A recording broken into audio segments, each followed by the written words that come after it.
Welcome 7th class. देखिए last हमने किया था एब्जॉर्प्शन इन स्मॉल इंटेस्टाइन। यहाँ पर एब्जॉर्प्शन फिनिश हो जाता है ह्यूमन बॉडी में। उसके बाद क्या होगा, फूड जब एब्जॉर्ब हो चुका है तो उसके बाद उसका यूज़ होगा, ठीक है, बॉडी के अंदर। तो फूड का बॉडी के अंदर यूज़ करना इज़ कॉल्ड एसिमिलेशन, ठीक है। The food absorbed into blood is transported to different parts of the body. It is used to provide energy and material for growth and repair of body tissues. This is the final stage in the process of digestion and is known as assimilation, ठीक है। बता दिया है body के अंदर absorb food का use करना, जहाँ हमें ज़रूरत है एनर्जी की वहाँ एनर्जी लेना, और जहाँ टिश्यू को रिपेयर होने की ज़रूरत है, कोई डिजीज़ है तो उसको रिपेयर होने की ज़रूरत है, तो उसमें जहाँ फूड यूज़ होगा उसको हम कहते हैं एसिमिलेट या assimilation. Glucose is broken down in these cells with the help of oxygen into carbon dioxide and water to provide energy, ठीक है। जो आपका ग्लूकोज होता है, ठीक है, एक तरह से कार्बोहाइड्रेट से ग्लूकोज बनता है, वो किस में ब्रेक डाउन हो जाता है, आपका हेल्प ऑफ ऑक्सीजन, ये कन्वर्ट हो जाता है carbon dioxide and water to provide energy. Amino acid हमें प्रोटीन से मिलते हैं, are use to building and repairing of the body parts, ठीक है।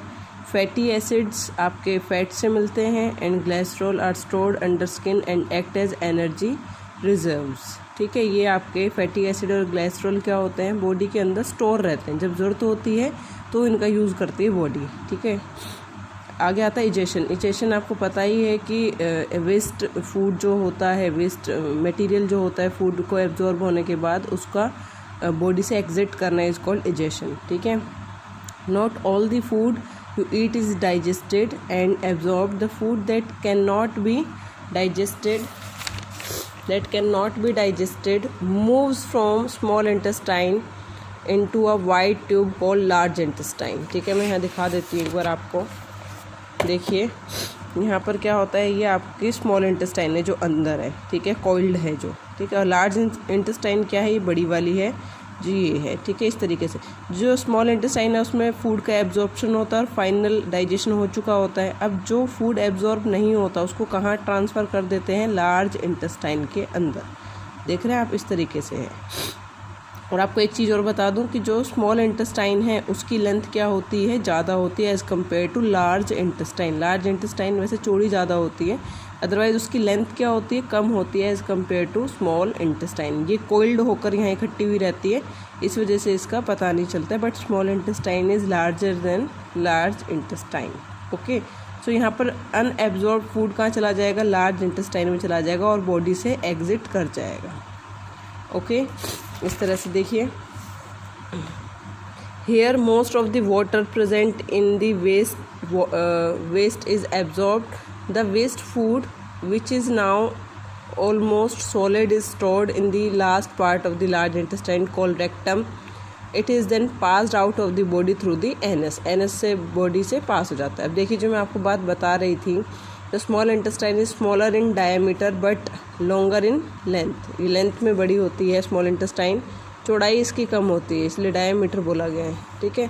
यहाँ पर लेंथ कितनी है इसकी, 7 मीटर। एंड लार्ज इंटेस्टाइन, और लार्ज इंटेस्टाइन की लेंथ है 1.5 मीटर, ठीक है। ये चीज़ ध्यान रखने की है।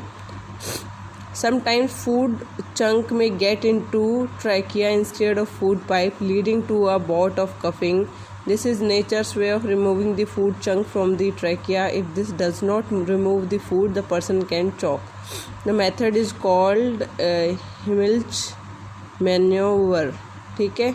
इसमें क्या बोल रहे हैं, कई बार हम खाना खाते हैं और हमें खाना आपका फूड पाइप में न जाकर दूसरी तरफ चला जाता है, जहाँ पर इसको ट्रैकिया बोला जाता है। ट्रैकिया होता है जहाँ से हम सांस लेते हैं, उस और किसी हमारे उसमें चले जाना, जिससे कि हमें खांसी जैसा या कफिंग जैसा महसूस होता है। तो ये नेचुरल वे होता है उस चंक को वहाँ से निकालने का, ठीक है, उसको सही जगह पे पहुँचाने का। इसलिए हमें खांसी आती है उस टाइम पे, प्रेशर से खांसी आएगी तो वो वहाँ से रिमूव हो जाएगा, ठीक है। Can stop the person from choking.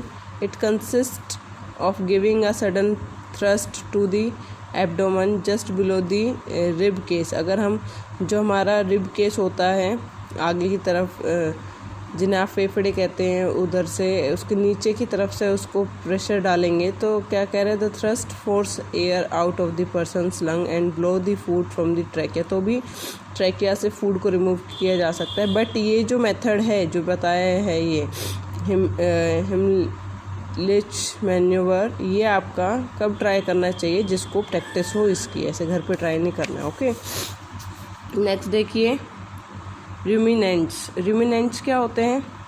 Ruminants वो एनिमल्स होते हैं कुछ जो भूसा वगैरह खाते हैं, ठीक है। आपने देखा होगा कि भूसा खाते हैं वो ज़्यादातर बाद में बैठकर भूसे को खाने के बाद काफ़ी देर तक अपने मुंह को चलाते रहते हैं, ठीक है। इस तरह के एनिमल्स को रूमिनेंट्स बोला जाता है। Ruminants are hooved plant eating animals that digest their food in 2 steps. Hooved क्या होता है, हूव्ड होते हैं खुर, क्या होते हैं, जो उसके खुर होते हैं पैरों में, उनको हूव्ड बोलते हैं। तो जो जिनके खुर होते हैं और प्लांट ईटिंग एनिमल होते हैं जो अपने खाने को 2 स्टेप में पचाते हैं, क्योंकि वो फिर से चबाते हैं अपने खाने को, तो यहाँ 2 स्टेप्स इसलिए लिखा है। Some examples are cows, buffalo, goat, sheep and bison. Bison कहते हैं बैल को, ठीक है। They complicated stomachs, they have complicated stomachs consisting of 4 chambers.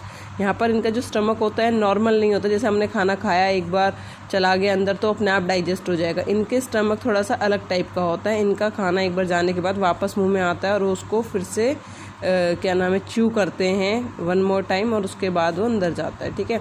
और स्टमक में कितने चैम्बर्स होते हैं, यहाँ पर 4 चैम्बर्स होते हैं। देखिए ये इनका स्टमक है, यहाँ इस तरीके से अलग टाइप का है। देखिए फिर क्या कहते हैं, food that is swallowed goes into the first chamber called the rumen.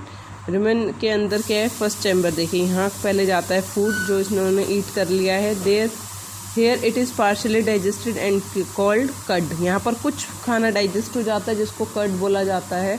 Then it goes to the second chamber from where it is return to the mouth for thorough chewing. फिर ये वापस यहाँ से जब उनको च्यू करना होता है, फिर से जब रिलैक्स करते हैं बैठ के, उस टाइम पर ये वापस आता है खाना मुंह के अंदर, फिर से च्यू करते हैं इसको अच्छे से। Return to the mouth for thorough chewing. This process is called rumination. That is why these animals are called ruminants. After chewing the food is swallowed for the second time and then digested further in the remaining chambers. It is finally sent to the small intestine where the absorption of the nutrients occurs. ठीक है, इस तरह से इनको रुमिनेंट्स बोला जाता है और इस प्रोसेस को रुमिनेशन बोला जाता है, खाने को फिर से चबाकर वापस लेकर जाना डाइजेशन के लिए। Okay, thank you class. आपका ये न्यूट्रिशन इन एनिमल्स ख़त्म होता है आज चैप्टर यहाँ पर, बाकी आपको बता दिया जाएगा। Thank you.